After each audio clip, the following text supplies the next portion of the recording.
तिमिरन्धस्य ज्ञानाञ्जनशलाकया चक्षुरुन्मीलितं येन तस्मै श्रीगुरवे नमः। श्रीचैतन्यमनोभीष्टं स्थापितं येन भूतले स्वयं रूपा गदामह्यं ददाति स्वपदान्तिकं। वन्देऽहं श्रीगुरो श्रीयुतपदकमलं श्रीगुरुं वैष्णवांश्च श्रीरूपं साग्रजातं सहगणललिता श्रीविशाखान्वितांश्च। हे कृष्णा करुणा सिन्धो दीनबन्धो जगत्पते गोपेशा गोपिका कान्ता राधा कान्ता नमोस्तुते। तप्त कांचन गौरांगी राधे वृंदावनेश्वरी वृषभानुसुते देवी प्रणमामि हरिप्रिये। वाञ्छाकल्पतरुभ्यश्च कृपा सिन्धुभ्येव पतितानां पावनेभ्यो वैष्णवेभ्यो नमो नमः। जय श्री कृष्ण चैतन्य प्रभु नित्यानंद श्री अद्वैत गदाधर शिवासादि घोर भक्त वृंदा। हरे कृष्णा कृष्ण कृष्णा हरे हरे हरे रामा राम राम हरे हरे।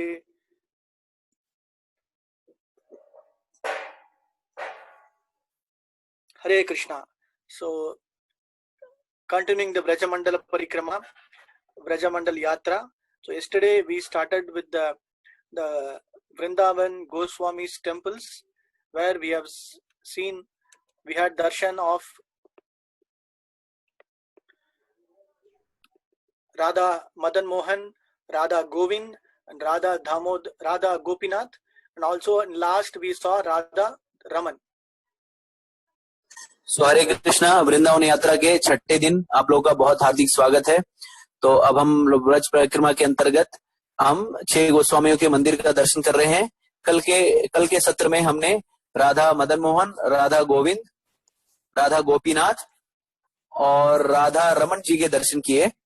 और आज हम ये जो 4 मंदिर हम गए, ये वृंदावन के जो 6 गोस्वामी से थे उनके द्वारा निर्मित किए गए मंदिर हैं। अब आगे हम 2 और प्रमुख गोस्वामियों के मंदिर का दर्शन करेंगे। आप लोगों का बहुत बहुत स्वागत। हरे Krishna. So yesterday first we saw Radha Raman. This is Radha Raman deities, and we saw Advaita Acharya Bhatt and Sanatana Goswami's kutir, and we also heard the leela about how the deity got manifested. तो ये राधा मदन मोहन में हमने सनातन गोस्वामी के कुटीर और अद्वैत आचार्य का what भी देखा, जहाँ पे वो बैठा करते थे। और हमने ये भी जाना कि किस तरह से राधा मदन मोहन के विग्रह जो हैं वो उनका प्राकट्य हुआ। And then how Radha Madan Mohan moved from Vrindavan to Karoli in Rajasthan. और ये भी हमने सुना कि किस तरह से राधा मदन मोहन के जो मूल विग्रह हैं उनको वृंदावन से राजस्थान भेजा गया। And then we saw about Radha Gopinath Mandir, the old temple and the new temple, and we also saw the beautiful darshan of Radha Gopinath. तो हमने राधा गोपीनाथ मंदिर का भी दर्शन किया, पुराने और नए मंदिर का, और वहाँ के जो सुंदर विग्रह है राधा गोपीनाथ जी के, उनके भी हमने दर्शन किए। And we also saw the darshan of Gaura Sundar with the बांसुरी। और हमने महाप्रभु चैतन्य महाप्रभु के उस स्वरूप को भी देखा जिसमें वो बांसुरी लिए हुए हैं। ये जो स्वरूप है महाप्रभु का, ये बहुत ही क्या कहते हैं, बहुत ही कम देखने को मिलता है। And then we also saw the samadhi of Madhu Pandit, and also the details about how Vajranabha installed the Radha Gopinath deities, which are very very old, more than around 4,500 years old. हमने मधु पंडित प्रभु की समाधि स्थल का भी दर्शन किया, और ये भी जाना गया किस तरह से राधा गोपीनाथ जी के जो विग्रह हैं वो 4,500-5,000 वर्ष पुराने हैं, पुरातन हैं। And we also had darshan of Radha Gopinath in Jaipur. और हमने राधा गोपीनाथ के जो मूल विग्रह जयपुर में भी स्थापित हैं उनके भी दर्शन किए।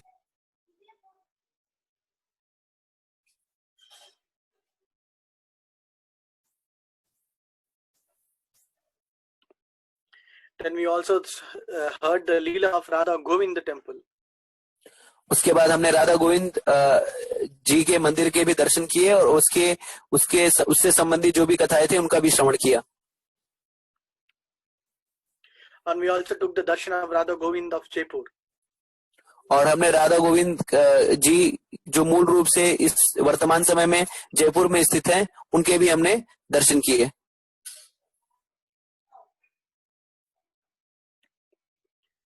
We also heard about the destruction of the 7-story building by the Mughals. और हमने इस विषय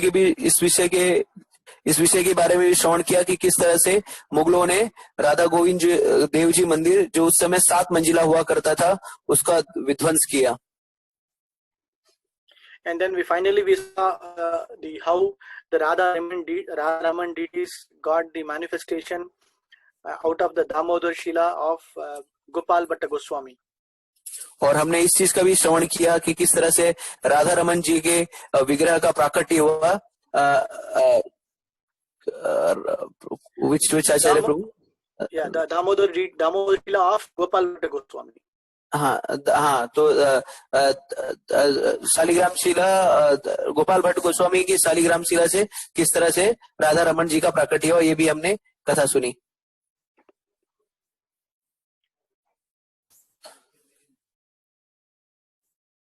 And we also understood how he is explained in terms of the beautiful form, like from the face is like Radha Govind, the chest portion, the body portion is from Radha Gopinath, and from waist to feet it is Radha Madan Mohan.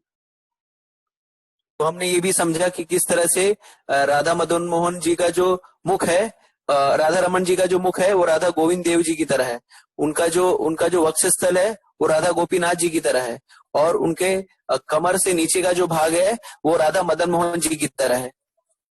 Here we don't have Rani deity, so instead it is only Radha Raman, and on a golden plate or silver plate they written Radha Rani's name and then just kept aside next to him.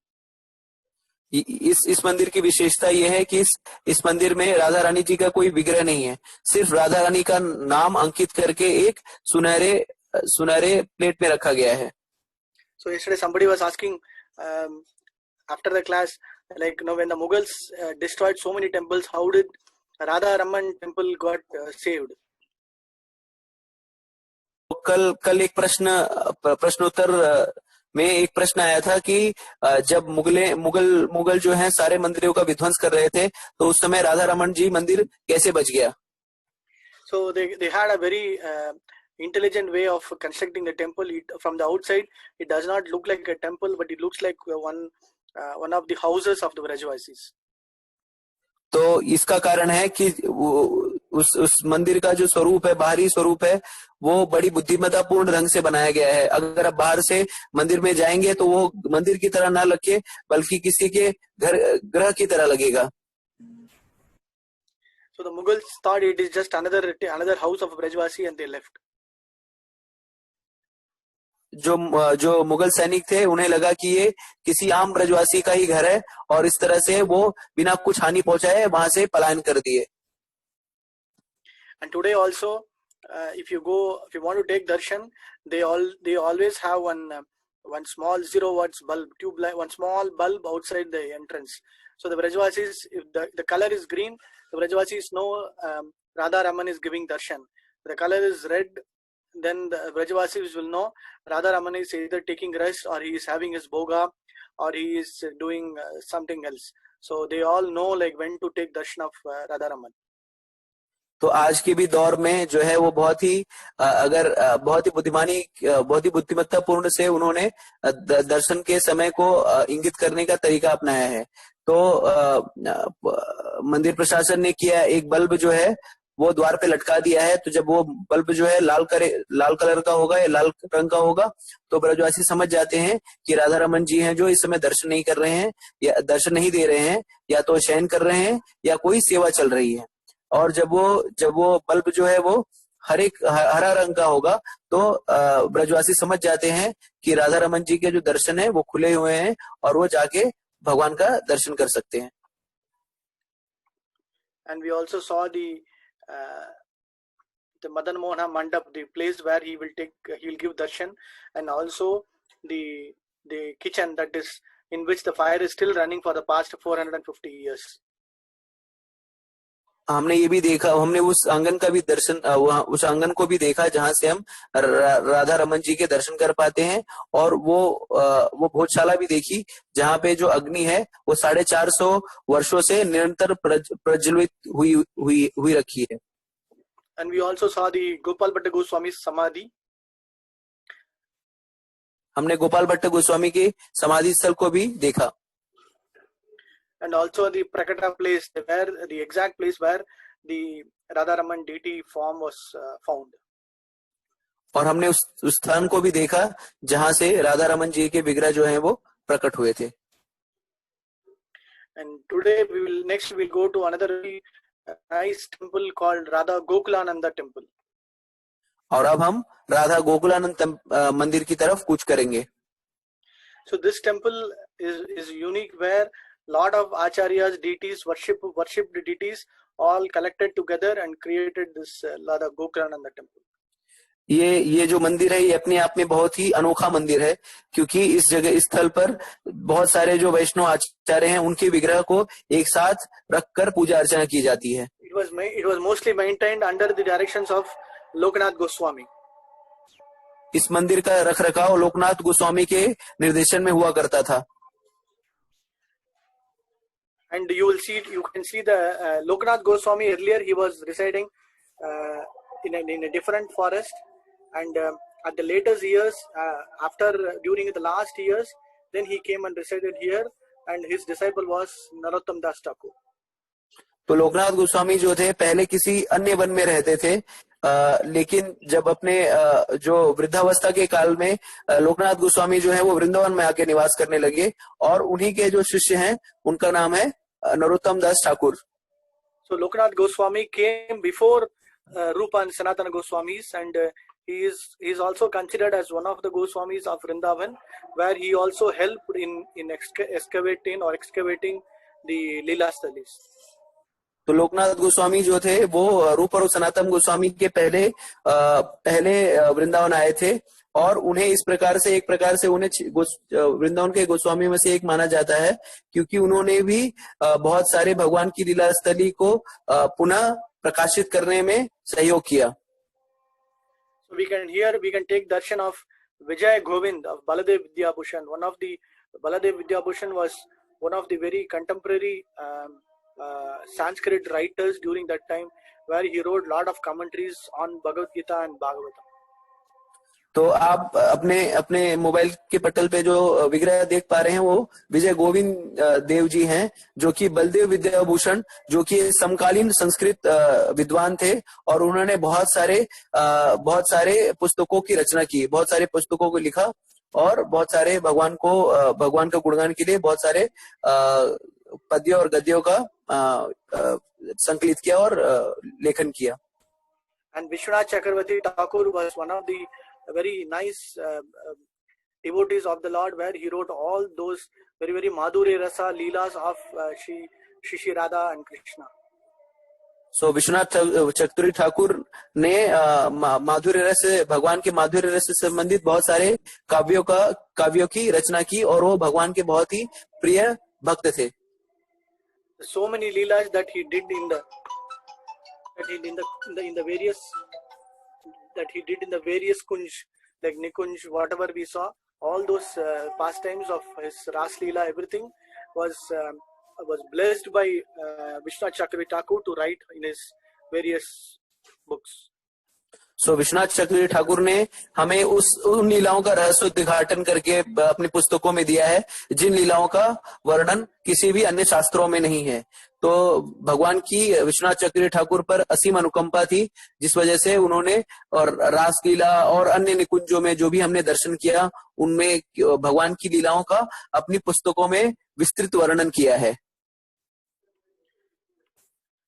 So here you will see the darshan of Radha Vinod, Vijay Govind, Radha Gokulanand, and also Mahaprabhu, and a small Laddu Krishna worshipped by Narottam Das Thakur.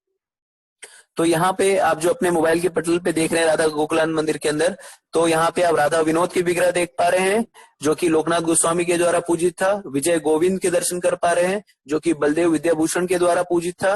Radha Gokulanand जी के दर्शन कर पा रहे हैं जो कि विश्वनाथ चक्रवर्ती ठाकुर के द्वारा पूजा अर्चना की गई। और छोटे से लघु रूप में भगवान श्री कृष्ण और चैतन्य महाप्रभु के विग्रह का भी दर्शन कर पा रहे हैं जो कि स्वयं नरोत्तम दास ठाकुर जिनकी पूजा अर्चना करते थे। And this is very, very most beautiful Shila now that you're going to see Govardhan Shila worshipped by Raghunath Das Goswami. और आप जो अपने मोबाइल की स्क्रीन पे जो गोवर्धन शिला देख पा रहे हैं, ये बहुत ही सुंदर और अति प्रीतम गोवर्धन शिला है जिसे नरोत्तम दास ठाकुर जिसकी पूजा अर्चना करते थे। नहीं, रघुनाथ दास गोस्वामी। ओके, रघुनाथ दास गोस्वामी, सॉरी, माफ करिए, रघुनाथ दास गोस्वामी इस गोवर्धन शिला की पूजा अर्चना करते थे। So when Mahaprabhu came to Vrajabhumi, Vraj Yatra, he had this Shila. He took this Shila and he went back and he had it in Puri.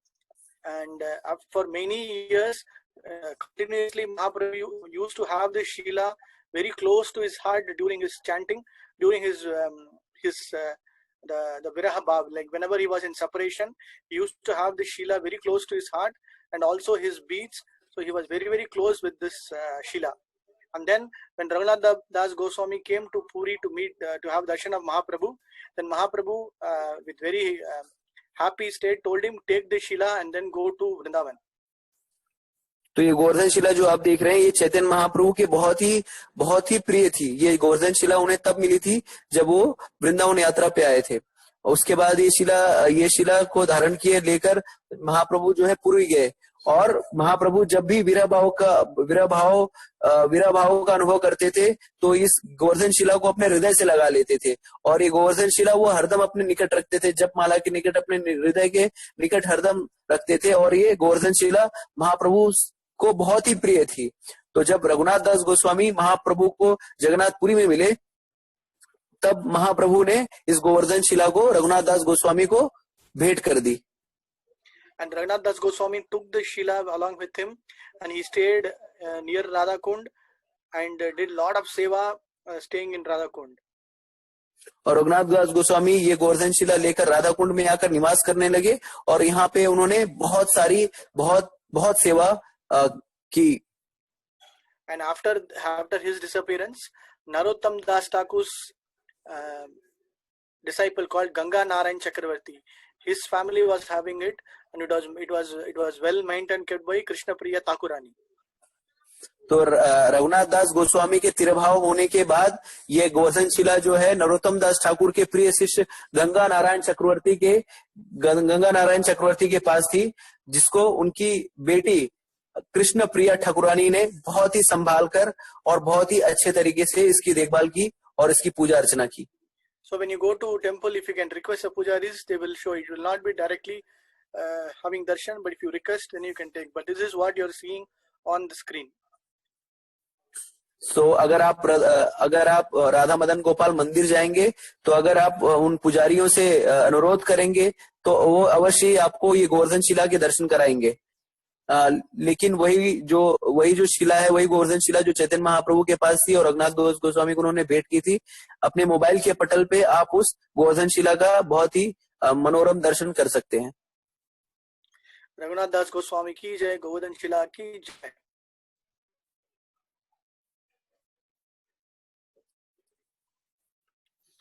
So within the temple, you will see the samadhi, the various samadhis like Vishwanath Chakravarti Thakur Samadhi, then Narottam Das Thakur's Samadhi, where actually in the Padmavati river, 2 days back we discussed about how Narottam Das Thakur had his prema and in the Prema Stali in Keturidham in Bangladesh. So you can see the various samadhis of Vishwanath Chakravarti Thakur, then Narottam Das Thakur's Pushpa Samadhi, then Ganga Narayan, Ramachandra Kaviraj, etc. So many samadhis you can see inside this temple. तो इस मंदिर के अंदर आप विश्वनाथ चक्रवर्ती ठाकुर के समाधि स्थल और नरोत्तम दास ठाकुर के समाधि स्थल, गंगा नारायण चक्रवर्ती के समाधि स्थल और बहुत सारे अन्य आचार्यों के भी समाधि स्थल के आप दर्शन कर पाएंगे। और आप लोग को अगर आप लोग याद करेंगे तो हमने दो दिन पहले हमने नरोत्तम दास ठाकुर के बारे में चर्चा की थी कि किस तरह से पद्मावती नदी से उन्हें कृष्ण प्रेम मिला था. And then after many years, he was in Keturi Dham, Keturi Gram in the village, and then finally his body got dissolved in the river as a milk. और उसके बाद कई वर्ष जो नरोत्तम दास ठाकुर केतुरी ग्राम में निवास करते थे, जो वर्तमान काल में बांग्लादेश में स्थित है, और कालांतर में उनका जो शरीर है वो पद्मावती नदी के अंदर ही दूध के रूप में समा गया.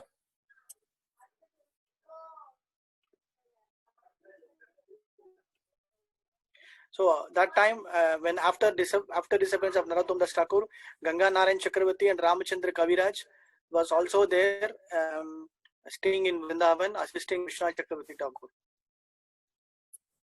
और रघुनाथ दास गोस्वामी के तिरभाव के बाद गंगा नारायण चक्रवर्ती और रामचंद्र कविराज जो उनके शिष्य थे, वो भी वृंदावन में निवास कर रहे थे और विश्वनाथ चक्रवर्ती ठाकुर पाद को तरह तरह से उनकी सेवाओं में सहयोग भी कर रहे थे.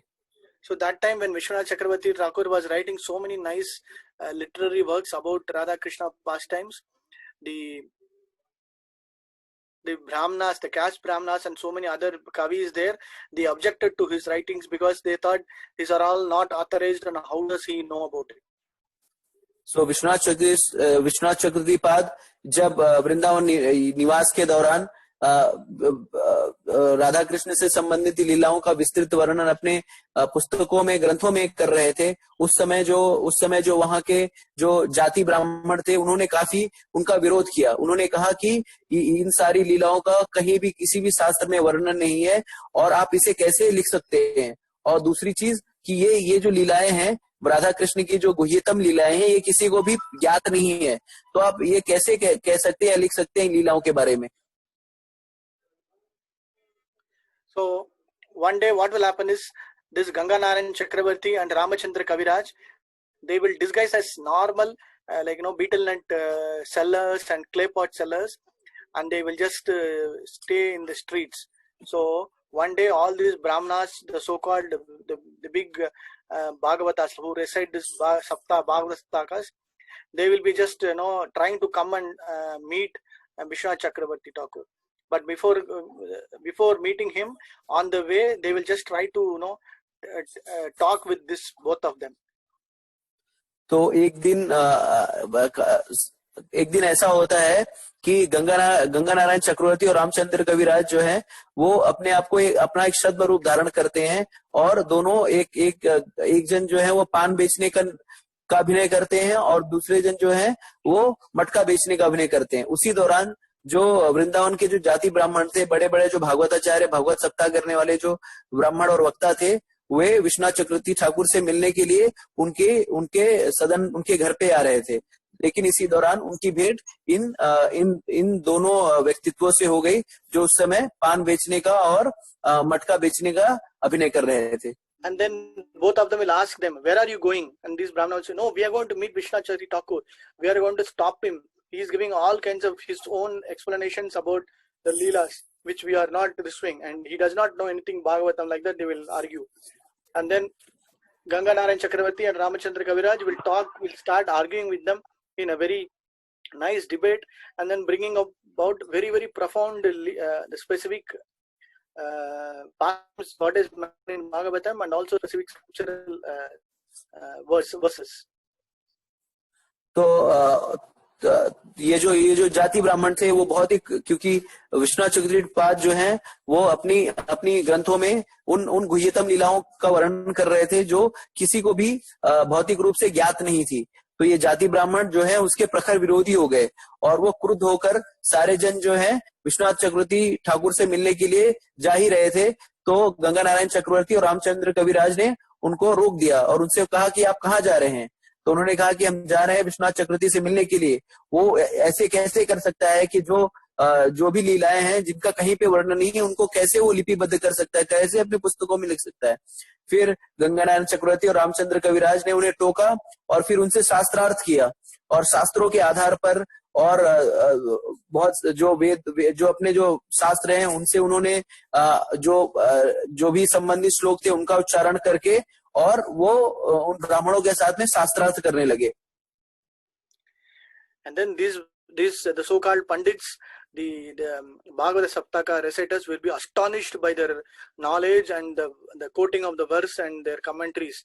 So they will be completely taken aback. तो ये जो भागवताचार्य थे और जाति ब्राह्मण थे, ये सब जब इन दोनों व्यक्तित्वों से शास्त्रों के बारे में विस्तृत विवरण सुनते हैं, श्लोक उच्चारण सुनते हैं, तो वो लोग ये विस्मय का अनुभव करते हैं कि ये दोनों इस तरह से कैसे शास्त्र के ऊपर ज्ञान दे सकते हैं. And then they will ask, who are you? Where are you coming from? They will say, no, we are just very fools. Every day evening we'll just go sit near our Acharya. Our Acharya is Vishnu Chakri Thakur. He will just reciting. We will just hear outside from his home, and whatever we are able to recite from outside the home, we are trying to convey to you. So we are very fools. We don't know anything about Bhagavatam. Like that. तो ये विस्मय की स्थिति में ये ब्राह्मण पूछते, तुम कौन हो? क्योंकि रूप से तो साधारण पान बेचने वाला और मटका बेचने वाले लग रहे थे, लेकिन बात तो बड़ी कर रहे थे, मतलब बात तो शास्त्र पे आधारित कर रहे थे. तो उन्हें संशय हुआ, तो फिर उन्होंने ये जानना चाहा कि ये दोनों कौन है. तो उन्होंने पूछा कि आप दोनों लोग कौन हैं? तो इन्होंने कहा कि हम तो मूर्ख हैं, हम तो कुछ नहीं जानते, हम तो बस ऐसे ही छोटे मोटे दुकानदार हैं, और ये सब जो ज्ञान आप सुन पा रहे हैं, जो मैं बता पा रहा हूँ, ये हमारे गुरु महाराज की कृपा है. तो कहते हैं कौन है तुम्हारे गुरु महाराज? तो कहते हैं विश्वनाथ चक्रवर्ती ठाकुर हमारे गुरु महाराज है. और होता ऐसे है कि हम उनके घर के बाहर जो है वो बैठे रहते हैं, और उस दौरान जो भी वो श्लोक का उच्चारण करते हैं उन्हें बस हम थोड़ा सा सुन लेते हैं, और जो भी हमें याद है हमने आपको बतला दिया. And all these brahmanas and the pandits will be astonished and say, wait, no, we cannot go there. Only just by hearing the so-called varnanas and the so-called leelas, these two are having such kind of profound knowledge means, then how come we can go and debate with him? No. Then I think he is really the supreme person, and we should all seek forgiveness. So whomsoever came to argue, they'll all just run away. तो जब ये ऐसे बताते हैं कि हम तो छोटे मोटे दुकानदार हैं, और बस सुनने मात्र से ही ये जो दुकानदार हैं, जो कि आम आदमी हैं, उन्हें इतना ज्ञान हो गया है, तो अब हम समझ सकते हैं कि विश्वनाथ चक्रवर्ती ठाकुर जो है वो कितने प्रखंड विद्वान होंगे, और अगर उनसे जाके शास्त्रार्थ करना बहुत ही मूर्खतापूर्ण कार्य होगा. और इससे ये प्रमाणित होता है कि विश्वनाथ चक्रवर्ती ठाकुर जो है वो, उनके ऊपर भगवान की असीम अनुकंपा है, और वो एक प्रामाणिक आचार्य हैं, और वो जो टीकाएं लिख रहे हैं वो जरूर ही वो उनकी भगवान ही उन्हें बता रहे होंगे.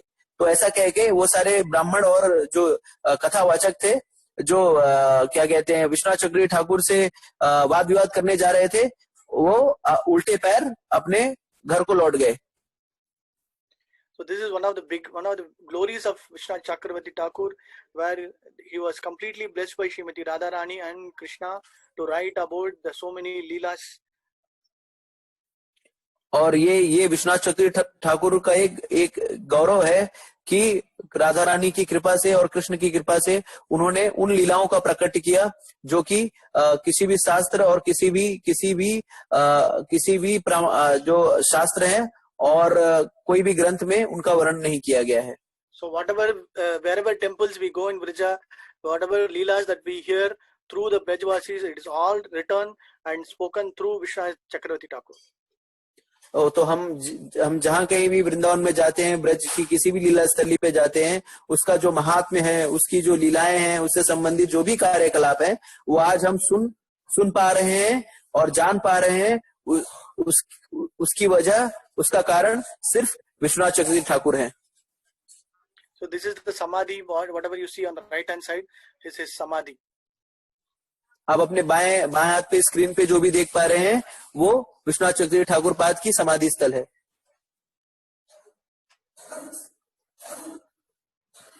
हरे कृष्ण. विश्वनाथ चक्रवर्ती ठाकुर की जय. So next one we will just take a quick darshan of Radha Vinod in Jaipur. तो अब हम एक राधा विनोद जी के दर्शन करेंगे जो जयपुर में स्थापित है।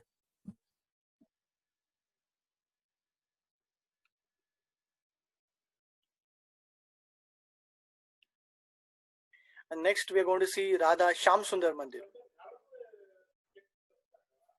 अब हम राधा श्याम सुंदर को देखेंगे, दर्शन करेंगे। आप अपनी स्क्रीन पे देख सकते हैं, मोबाइल स्क्रीन पे आप देख सकते हैं राधा श्याम सुंदर जी को। So this is also one of the very beautiful deities, very large deities in Vrindavan. तो ये जो राधा श्याम सुंदर के जो विग्रह हैं, ये बहुत उनमें से एक बड़े वृंदावन के बड़े विग्रहों में से एक बड़े विग्रह हैं। And this is about Leela of one of again the second generation devotees of Mahaprabhu, Shyamananda Pandit. तो ये जो महाप्रभु के दूसरी पीढ़ी के जो भी प्रचारक हैं, उनमें से एक श्यामानंद पंडित से संबंधित है। So Shyamananda Pandit was born in 1544 and from Bengal, and he moved to Vrindavan, and his initial acharya was Hriday Chaitanya Das. तो श्यामानंद पंडित का जो आविर्भाव हुआ है वो 1554 ईस्वी सन में हुआ है, और वो बंगाल में उन्होंने उनका जन्म हुआ था, और उनके जो आचार्य थे, गुरु थे, उनका नाम था हृदय Chaitanya Das. And initially his initiated name was Dukhi Krishna Das. और इनका जो दीक्षित नाम था वो था दुखी Krishnadas. And at the age of 18 he came here and started serving Nidhivan, where he will daily clean the Vidhivan place in the morning. 18 वर्ष की आयु में ये वृंदावन आ गए थे, और यहाँ पे निधिवन में रहकर उसकी वन की सेवा करते थे। And one day when he was serving, he happened to see very beautiful, very effulgent food anklet called Manju Ghosh, or it had the stones called as Indraneel Mani. तो एक दिन निधिवन में सेवा करते समय श्यामानंद पंडित जी को एक राधा रानी के जो पायल थे उनके दर्शन हो गए, जिसे मंजू घोष नाम से संबोधित करते हैं। और इस पायल की विशेषता ये है कि इस पायल में इंद्रनील मणि जड़ित होती है। Okay, you already told Radha Rani's. Okay, fine. The next day, he will see that beautiful anklet. He will be astonished, and he will just keep it with him. The next day, when old lady will come searching here and there, and she will ask Shyamananda, "Have you seen anything here? Have you seen anything here?" तो ये श्यामानंद पंडित जी जो है उस मंजू घोष पायल को अपने पास ही रख लेते हैं, और उस दिन एक वृद्धा माता जी जो है उनके पास आती हैं और उनसे कहती हैं कि आपने यहाँ पे कुछ पाया क्या, आपने यहाँ पे कुछ पाया क्या। And then just by seeing the old lady, Shyamananda will be like so much attracted. He will say, yes, but what do you want? Why do you want it? And then she will say, my daughter, she has missed her foot anklet, which is very, very required, because when she goes back, her mother-in-law will ask, can you please give it? तो श्यामानंद पंडित से वो माता जी कहती है, श्यामानंद पंडित कहते हैं हाँ मुझे मिला तो है, लेकिन क्यों चाहिए आपको? तो कहती है कि वो जो भी मिला है वो मेरी कहती है मेरी बेटी का है, और अगर वो पायल उसे नहीं मिलेगा तो अगर वो अपने घर जाएंगी तो उनकी जो सास है वो बहुत ही उन्हें गुस्सा करेंगी, तो आप कृपया करके इसे दे दीजिए।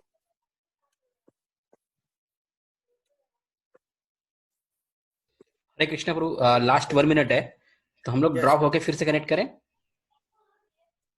Yes, we can do that, Prabhu. Hare Krishna, Prabhu. Krishna. So that old lady will say, can you please give it? It is very, very important and you have to give it back. But Shyamananda will say, no. I want to take darshan then of your daughter. Then only I will give. तो जो बूढ़ी माता जी रहती है वो कहती है दे दीजिए, वो बहुत जरूरी है वो पायल, मुझे आप वापस कर दीजिए। तो श्यामानंद बड़ी चतुराई से कहते हैं नहीं मैं दे दूंगा, लेकिन उसके पहले मुझे आपकी बेटी के दर्शन करने हैं। So in some literature it is mentioned the lady will show her original form as Lalita Shaki, and in some literature it is mentioned both Radha and Lalita will give darshan to Shyamananda Pandit. So कई ग्रंथों में ऐसा लिखा है कि वो जो वृद्धा माता जी थी वो अपने असल स्वरूप में आती हैं और वो कोई और नहीं ललिता सखी होती हैं। कई ग्रंथों में ऐसा विवरण है कि राधा रानी और ललिता सखी दोनों जो है वो दर्शन देती हैं श्यामानंद पंडित जी को। and they will say you are Kanak Manjari, you are in our Vraja Leela, you are Kanak Manjari. So now go and take bath in Radhakund and then come back. So immediately Shyamananda Pandit will rush to Radhakund. He will take bath immediately. His form will become Krishna Priya, the Saki called Kanak Manjari. सो राधा रानी और ललिता सखी उन्हें निर्देश देती हैं कि आप जो हैं आप हमारे लीला में कनक मंजरी हैं, आप जाइए और राधा कुंड में स्नान करिए। श्यामानंद पंडित वहां से जाते हैं, राधा कुंड में स्नान करते हैं और जैसे ही स्नान करते हैं वो उनका जो स्वरूप होता है वो कृष्ण प्रिया सखी के रूप में हो जाता है, कनक मंजरी सखी के रूप में। And then he will come and say, no, I want to come and serve you, I want to come and serve you. But Radha Rani or Lalita Sakhi will say, no, you have to be here in this world, continue serving me, and start doing you have to do a lot of preaching activity, then you can come back. That's what they will say. तो श्यामानंद पंडित वापस आते हैं और उनसे अनुरोध करते हैं, उनसे कहते हैं कि मैं आपकी, राधा रानी से कहते हैं मैं आपकी सेवा करना चाहता हूँ। राधा रानी कहती है नहीं, तुम्हें इस भौतिक जगत में रहना है और तुम्हें मेरी सेवा निरंतर करनी है और प्रचार भी करना है। आप प्रचार करिए, सेवा करिए और उसके बाद फिर आप वापस आके मेरी सेवा करिएगा। And Lalita Sakhi will give the beautiful tilak called as Shyam Mohan Tilak on her forehead. और ललिता सखी जो है वो श्याम मोहन तिलक श्यामानंद पंडित के मस्तक पर लगा देती हैं, बना देती हैं। Yeah, till that moment she was Kanak Manjari, and after that immediately they will all disappear, and again he will become the male form of Shyamananda Pandit. और जब तक राधा रानी और ललिता सखी उस स्थल पे उपस्थित थी तब तक श्यामानंद पंडित जो थे कनक मंजरी के स्वरूप में थे, और जैसे ही दोनों जन वहां से प्रकट हुई उस समय वो पुनः अपने श्यामानंद पंडित के स्वरूप में वापस आ गए। And he will, from that time onwards, he will be called as Shyamananda Pandit. और उस दिन से उन्हें श्यामानंद पंडित कहकर संबोधित किया जाने लगा। And then initially his guru Hriday Chaitanya will not accept it, but later on, after realizing it, he will accept his disciple, and he'll be renamed from Dukhi Krishnadas to Shyamananda Pandit. तो शुरुआत में शुरू में उनके जो गुरु महाराज है हृदय चैतन्य दास, वो श्यामानंद पंडित जी को अपना शिष्य नहीं स्वीकार करना चाहते थे, लेकिन फिर कालांतर he will not accept that leela, this pastime, whatever happened. Okay तो उनके जो गुरु महाराज है हृदय चैतन्य दास, जब इस लीला का वर्णन श्यामानंद पंडित जाके उन्हें करते हैं तो वो उसे मानते नहीं है, लेकिन फिर कालांतर में उन्हें ये लीला की सच्चाई समझ में आती है और उसे ये मान लेते हैं।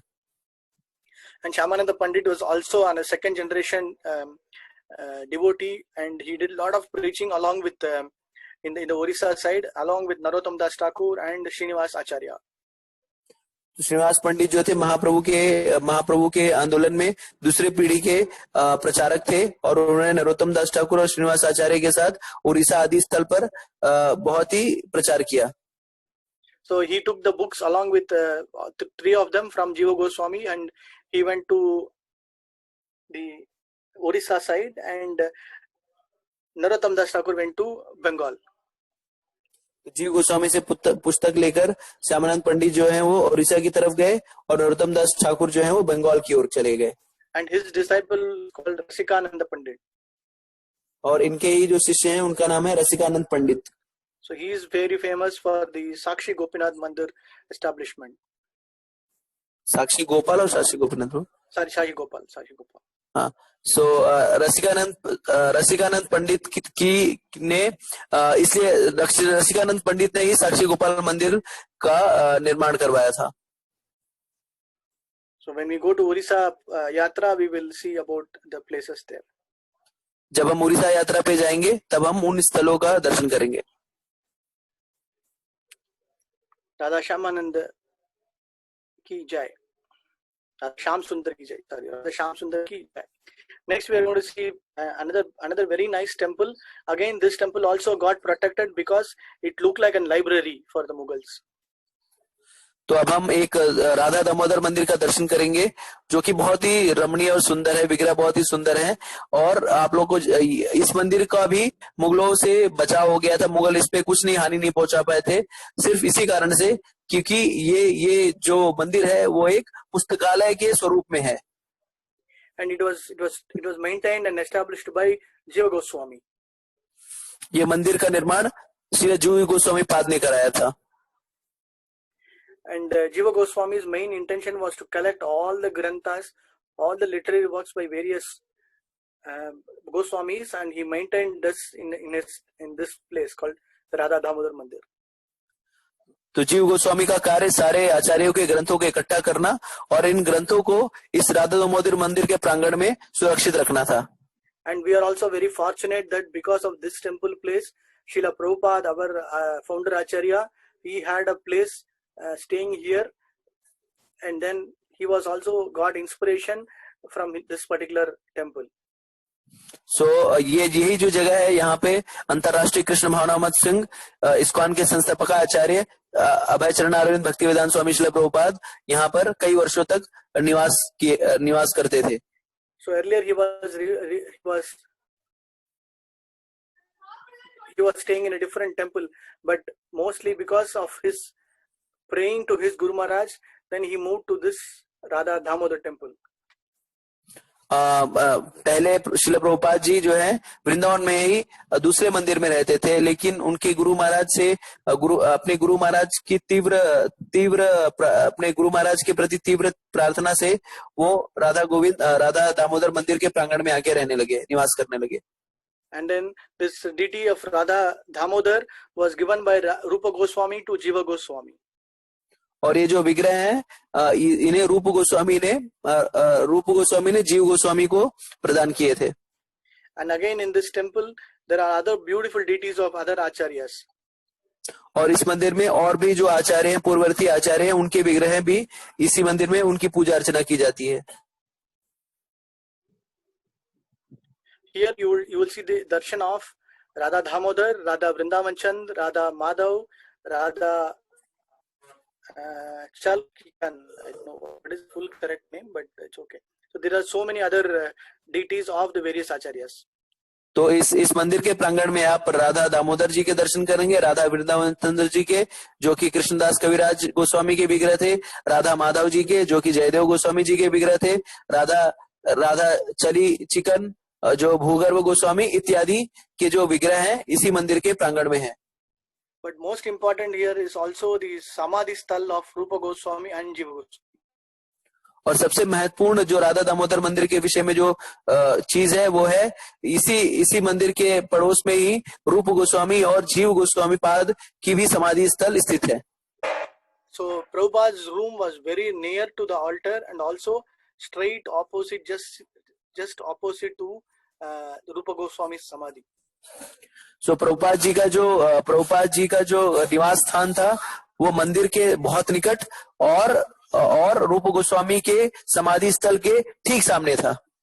So Prabhupada used to, when he started writing the first canto of Bhagavatam from this particular room, he always worshipped and envisioned Rupa Goswami sitting there.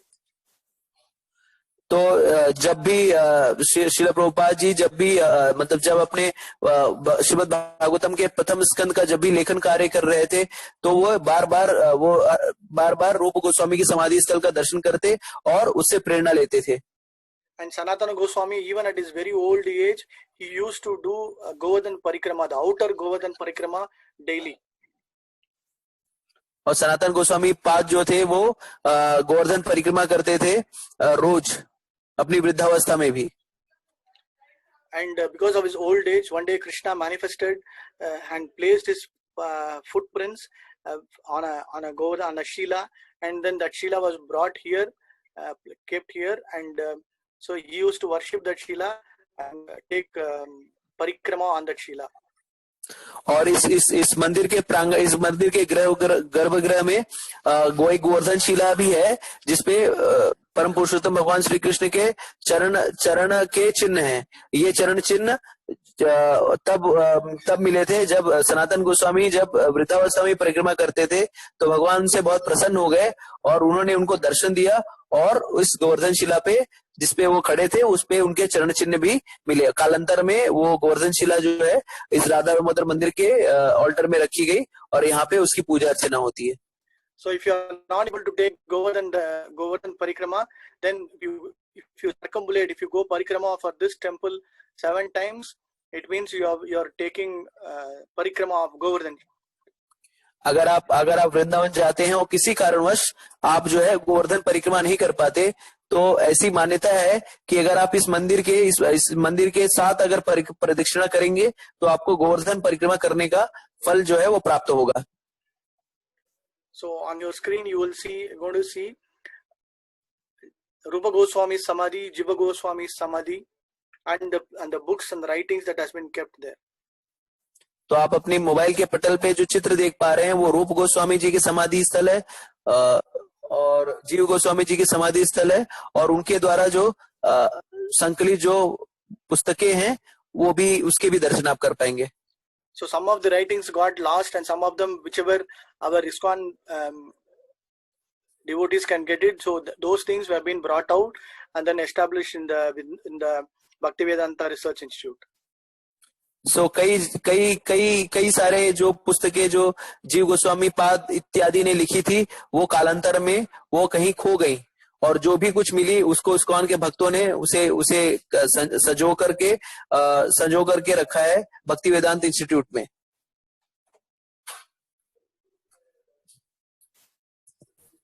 So Prabhupada used to stay at this place and always meditate on Radha Damodar and Jiva Goswami and Rupa Goswami, that his mission that he wants to fulfill for his Acharya, his Guru Maharaj, Bhakti Siddhanta Saraswati, that he gets an opportunity to go to West, to go outside India and start preaching. So all that mood, all that blessings, everything was got from this Radha Damodar temple. तो श्रील प्रभुपाद जी इसी भक्तिवेदांत स्वामी प्रभुपाद जो थे जब इस मंदिर के प्रांगण में निवास करते थे तो हरदम उनकी यही मनोदशा रहती थी। वो जीव गोस्वामी पाद और रूप गोस्वामी पाद से यही प्रार्थना करते थे कि किस तरह उन्हें वो अपनी कृपा प्रदान करें और वे अपने गुरु महाराज भक्ति सिद्धांत सरस्वती ठाकुर की जो भी निर्देश थे कि पाश्चात्य जगत में जाके अंग्रेजी भाषा में कृष्ण भावनामृत का प्रचार करने की जो उनको निर्देश मिले थे, श्रील प्रभुपाद उसका पालन कर पाए। यही हुए श्रील भक्ति वेदांत स्वामी जो है वो यही प्रार्थना करते थे रूप गोस्वामी और सनातन गोस्वामी से। और पाश्चात्य देश में जाकर जो भी उन्होंने सफलता पाई उसका जो श्रेय है वो राधा दामोदर और रूप गोस्वामी और सनातन गोस्वामी की कृपा के बदौलत ही हो पाया है। And if you get an opportunity to serve them during the Kartik month, this Radha Damodar temple is very, very beautiful. Lot of festivals and the Damodar festivals happen during the Kartik month here. यहाँ पे जो भी त्योहार हैं भगवान से संबंधित जो भी त्योहार है यहाँ पे राधा दामोदर मंदिर में बहुत ही भव्य तरीके से मनाया जाता है। तो अगर आपको कभी मौका मिले तो आप जरूर जाके दर्शन कीजिए और वहाँ पे अगर कुछ सेवा मिले तो उसे भी करिए। Especially during the Kartik month. और कार्तिक महीने में की गई सेवा का जो लाभ है वो कई गुना बढ़ जाता है। राधा दामोदर की जय। So how do we understand all the acharyas and the places is very important, because all the acharyas are represent the various gopis and various gopas in their own ways, and it is all mentioned in our granthas, like for example Gaura Ganodesha Deepika. So these kinds of small granthas where it has been very elaborately mentioned about what are their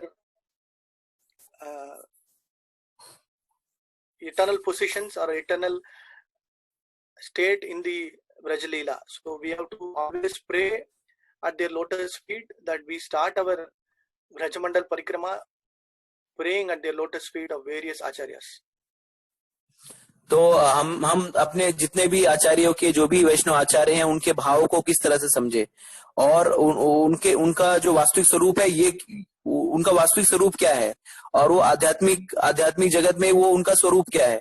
तो इसका जो विस्तृत वर्णन है वो गौर गणोदेश दीपिका नामक पुस्तक में दिया गया है, जहाँ पे सारे जो भी वैष्णव आचार्य हैं उनका भाव और वो कृष्ण लीला में उनका क्या स्वरूप है उसका विस्तृत वर्णन है। इसी तरीके से हम जब ब्रजमंडल परिक्रमा पे निकल रहे हैं या ब्रजमंडल परिक्रमा कर रहे हैं, तो हमारी यही प्रार्थना होनी चाहिए इन आचार्यों से कि वो भी हमें अपने भाव को हमें प्रदान करें और हमें कृपा प्रदान करें कि हम जो है इन लीला स्थलियों को समझ पाए और उनसे जो भी हमें फल मिल रहा है उसको हम भगवान की सेवा में लगा पाए और अपने जीवन में भक्ति में और आगे से तीव्रता से बढ़ पाए। Each and every one of them have contributed like so much for this Brajamandal Parikrama, like identifying the places, writing the books, doing pracharam, serving the Lord. So many things they have done. So we are very much obliged, or we are always grateful to all our acharyas. तो ये सारे जो भी आचार्य हैं इन्होंने बहुत ही परिश्रम करके जो भी लीला स्थलियां हैं उनको पुनः प्राकट्य कराया, जो कि कालांतर में विलुप्त हो गई थी। उनका मंदिरों का जीर्णोद्धार कराया, लीला स्थलियों को पुनः प्रकाशित किया, ग्रंथ लिखे, प्रचार कार्य किया, धाम की सेवा की, और उन्होंने बहुत सारा कुछ कार्य किया जिससे धाम की महिमा का पुनरुत्थान हो सके। Vrindavan Goswamis ki jai. So I think we will stop here today. Tomorrow we are going to start from Vrindavan. We are going to Mathura, the Janmasthan, the Krishna Janmasthan, Janma Bhumi of Shri Krishna. तो यहाँ पे हमारी जो ब्रजमंडल परिक्रमा के अंतर्गत जो वृंदावन यात्रा थी समाप्त होती है, और यहीं पे आज का सत्र जो है हम अब जो अगले सत्र में, कल के सत्र में हम लोग वृंदावन से मथुरा की ओर प्रस्थान करेंगे और भगवान परम पुरुषोत्तम भगवान कृष्ण की जन्मस्थली जो है वो उसका दर्शन करेंगे और वहां से हम यात्रा में आगे बढ़ेंगे। अब आप लोग से भक्तों से अनुरोध है कि अगर किसी भी भक्त का कोई प्रश्न है, किसी भी भक्त को कोई निराकरण है, तो आप अपना हाथ ऊपर करिए, ऐप में हाथ ऊपर का वो दबाइए और एक एक कर अपने प्रश्न का और अपने जो शंकाओं का समाधान या निराकरण आपको मिल जाएगा प्रश्नोत्तर के लिए। हरे कृष्णा। थैंक यू प्रभु। गौरव सिंह प्रभु आप अनम्यूट हो जाइए मैम। हरे कृष्णा प्रभु जी, दंडवत प्रणाम। प्रभु जी, ये जो मंजरी होते हैं मतलब ये कौन होते हैं, और मतलब यही जानना है, और इनका कार्य क्या होता है भगवान के धाम में? Yes. So when we go for the Ashtasakhi village, we will go in detail about the various gopis. But Prathana gopis, like the top first set is called the Ashtasakhis, and each of the Ashtasakhis will have 108 their assistants and Upasakis, and then with the Upasakis, each of them will have the next level called as Manjaris. So in serving Shri Radha Krishna, the gopis are divided according to their mood, bhav, and the way, the position also, their eternal position. So how they have been arranged is somebody who is always glorifying Krishna through singing, somebody who is very nice in music, somebody who knows how to do decoration, somebody who knows how to do cooking, somebody who knows how to do arrangements, like that, based on their bhava and mood and how they want to serve. They'll all be arranged, they'll be all positioned within the gopi community, and all of them will be serving the main gopis. And by serving the main gopis, they are serving Srimati Radharani, and by serving Srimati Radharani, they are directly serving Krishna also. So Manjaris are at the next level of the gopis. जब ये मंजरी के विषय में हम लोग ज्यादा चर्चा तब करेंगे जब हम अष्टसखियों के बारे में चर्चा करेंगे। अभी मोटे तौर से ये समझना चाहिए कि हर अष्टसखी की 108 जो है उपसखियां होती हैं, और उपसखियों के बाद मंजरियां आती हैं। तो इन उपसखियों और मंजरियों का जो भी, जैसे भी अष्टसखियों का जो भी भाव रहता है, उसी भाव से, जैसे किसी को गायन करना पसंद है, किसी को संगीत करना पसंद है, किसी को नृत्य करना पसंद है, तो हर व्यक्ति के भाव के हिसाब से उसे उस प्रधान मंजरी की सेवा में लगाया जाता है, जो कि अंततः राधा रानी की सेवा करती हैं। ठीक है। तो जैसा भी इसका भाव रहेगा तो उस हिसाब से वो उस मंजरी या उस अष्टसखी की सेवा में लग जाएंगे। तो मंजरियां जो है वो अष्टसखी के बाद 108, हर अष्टसखी की 108 उप सखियां हैं और उप सखियों के बाद जो है मंजरी है। तो जैसा भी जिसका भाव रहेगा उस हिसाब से वो मंजरी का स्थान प्राप्त करता है और उस अष्टसखी के नेतृत्व में वो राधा रानी और कृष्ण की सेवा करता है। धन्यवाद प्रभु समझ जी। समझ में आ गया प्रभु? यस प्रभु जी। अगला प्रश्न प्रभु जी। हरे कृष्णा प्रभु जी। मेरा एक प्रश्न है कि जैसे हम देखते हैं कि भगवान कहीं पे काले होते हैं और कहीं पे विग्रह गोरा होता है, तो इसकी क्या विशेषता है? मतलब कभी कभी हम देख काले और गोरे का मतलब ऐसे क्या विशेषता है रंगों का? According to Shastras, every yuga and every avatar he comes in his own different forms of color. Okay, so if you see Shakti Yuga, he will be in white. Treta Yuga, he will be in green or color, and if in the Treta Yuga during the Rama's period, you will see green color now. In Dwapar Yuga, he is more of bluish black. So like that, according to his will, his nature will come. But the manifestation of his different forms and his color is entirely up to his will. First point. Second point, the way that we see him, he will manifest in that way. So if some of them sees Krishna in a very beautiful white form, for example, Varaha avatar, many of them will think Varaha avatar means in some black color or gray color. But there is something called as Shweta Varaha. Now when you are going to Mathura, there is a very beautiful temple called Shweta Varaha temple, where he'll be in a white form. So it depends upon his will and manifestation. Second, it all depends upon the mood and bhav, how we see Krishna. Like wherever we see a lot of temples, in some places you will see in black color, in a sham varnam, some we'll see in a pure white. So it all depends upon the will of the Lord, how he wants to manifest. Second, also the mood and devotion of the individual devotees. And Prabhu ji, we see like in ISKCON temple कहीं पे भगवान की मूर्ति जो विग्रह है वो सफेद होती है, कहीं पे ऐसा ब्लैकिश होती है। तो ये ऐसा कलर में कुछ होता है या ऐसा कुछ अलग ही तरीके से मतलब भाव के हिसाब से वो कलर की मूर्तियां या विग्रह को सेलेक्ट किया जाता है? No, the color is it is not in that way. It is more of how the acharyas wants the deities to be having there.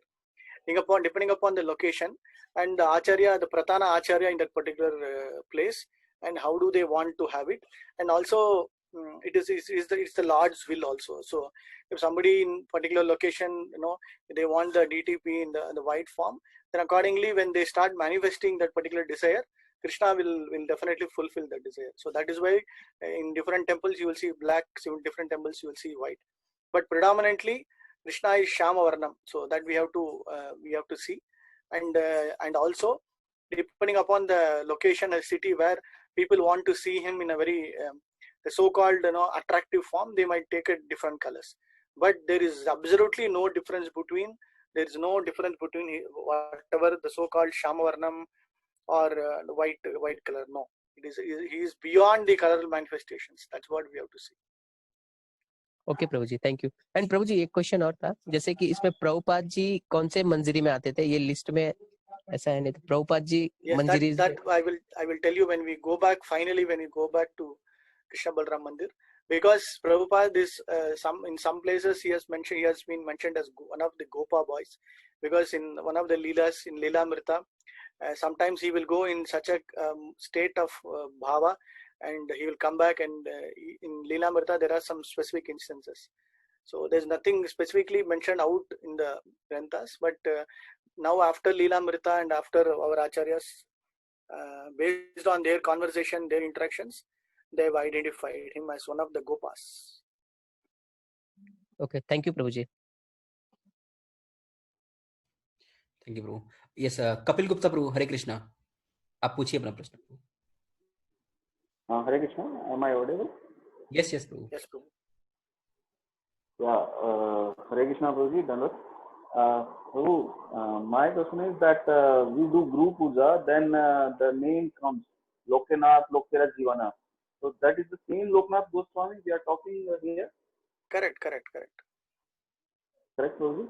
And Correct. one additional question, that generally we have seen that once Goswami name is taken, like, and it is not given as a disciple further, but we see that Loknath Maharaj is also there now, and so matlab, how we correlate this? Matlab, is it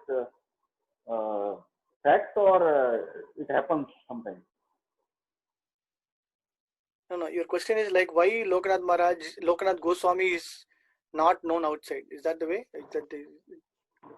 No, actually, my question is that Loknath Goswami was there earlier, and after that, Prabhupada's disciple, this Loknath Maharaj, name is given.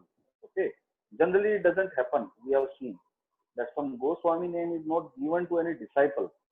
Is there any leela or story behind it? Can you, if you are aware of, like? No, Prabhu. Actually, and there's no specific reason behind having it like having the name as Goswami or Loknath Goswami. For example, there are many other acharyas' names also. During that point of time, they have mentioned it as Goswami, but there is no specific reason behind that. There is no nothing specifically mentioned. But ISKCON GBC, after that, there has been some lot of rules in terms of giving the names also. For example, how when somebody gets Diksha, they also have, depending upon what do they, which Leela they like and all, the name is also defined accordingly. And again, it is through the Acharya's way of bringing out the eternal name. And these are all eternal names which come out during the initiation time. That's all. Nothing specifically attached to it. But there are other Goswami names also, like Mahavishnu Goswami, Gopalakrishna Maharaj. We say his full name is Gopalakrishna Goswami Maharaj. So like that, there are others also have that Goswami name. But Prabhupada always says, don't go attach too much to that word Goswami. That's what he will say. My question also probably that this is any rule specifically that some Goswami name has given as a disciple or not? That is, no. It is if you want to answer that, there's no. It is nothing. No rule. Nothing like that. Okay. That is. Hare Krishna. Thank you Prabhu.